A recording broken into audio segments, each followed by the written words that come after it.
If you clicked on this video, there is a pretty high chance all you care is which NPC should I do in Lostark rapport system.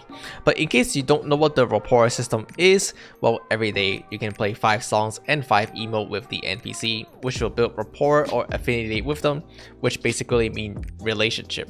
By hitting high enough rank with your relationship or your rapport, for example with Beatrice, you will get some of these cool reward which could be really useful to progress your account.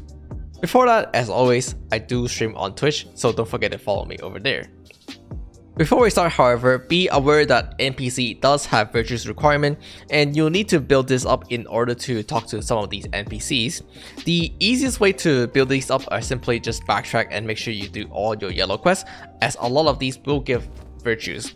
For example, if you open your Adventure Tome, let's take a look at some of these quests on the right side, the hidden quests.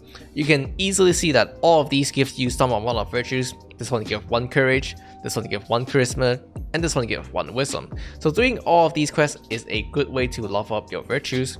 Otherwise, what I have is currently skins that give me some amount of stat as well. I'm using a weird combo that gives me the highest amount of charisma. Lawmaker Gun A, 10 charisma. The 2 platinum skin give me 10 to 15 charisma each. The Lawmaker Pants B give me 15 charisma. And finally, I specifically picked the Sand Guitar from the Twitch gift to give me another 10 charisma. You can also use gift to accelerate the progress. Every character have a preferred gift that will give more progress to that characters. For example, here you can see the Peach give 450 rapport, while the other gift only give about 300 to 330 rapport. So clearly this one give more. In general, gift might be hard to combine, so be sure to use them very carefully. Only use them if you try to push affinity with that NPC like really hard. With that being said, here are some of the more important NPC to work on whenever you are available.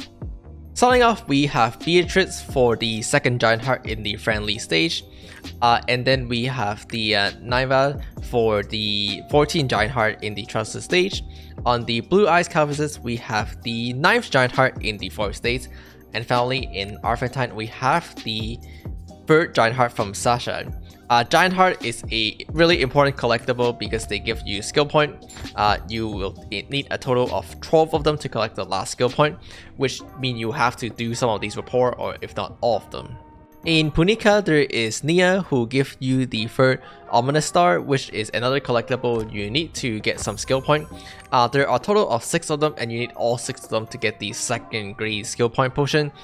Just be aware that she does have really high virtue requirement, so you might want to do that a little bit later when you do have high virtues. The Queen Asana in Rohandel will give you a crit potion when you hit the trusted stage, which is for crit.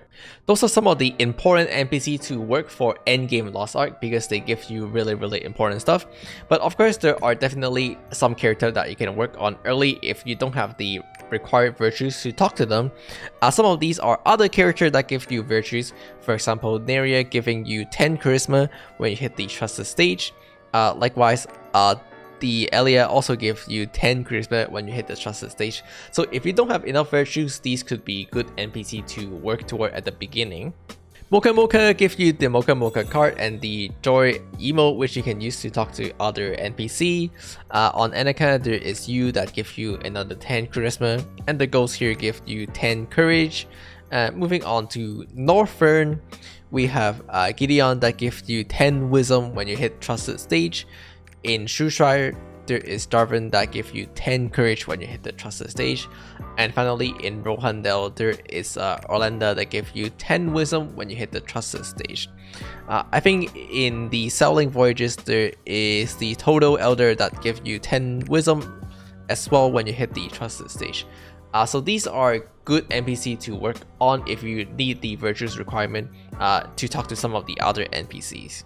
Otherwise, there are a good amount of NPC that give you a good amount of gold. For example, in Phaeton, the 2 early NPC will give you 900 gold each just by hitting the 2nd stage, which you can easily do by using just 1 single legendary rapport gift for some really good amount of gold early. Otherwise, there might be certain characters or NPC that give you Adventure Tome item. These items is necessary in order to complete the entire adventure tome. So if you're going for 100% adventure tome, then these NPC are also worth considering. Won't be able to name all of these NPC because I prefer to keep the video short, and so I'd rather just give you the important one that you should work on ASAP until you couldn't. Then you can look up which other NPC you want to do instead. Instead of going through every single NPC, I much prefer to just make shorter video and give you the more important one. And my goal is to hit 4 to 5 minutes on this video so that you can just tap out while you're selling and then watch the video, and then by the time you finish the video, you'll actually just exactly arrive at wherever you're traveling to. So I'm gonna end the video right here, and bye.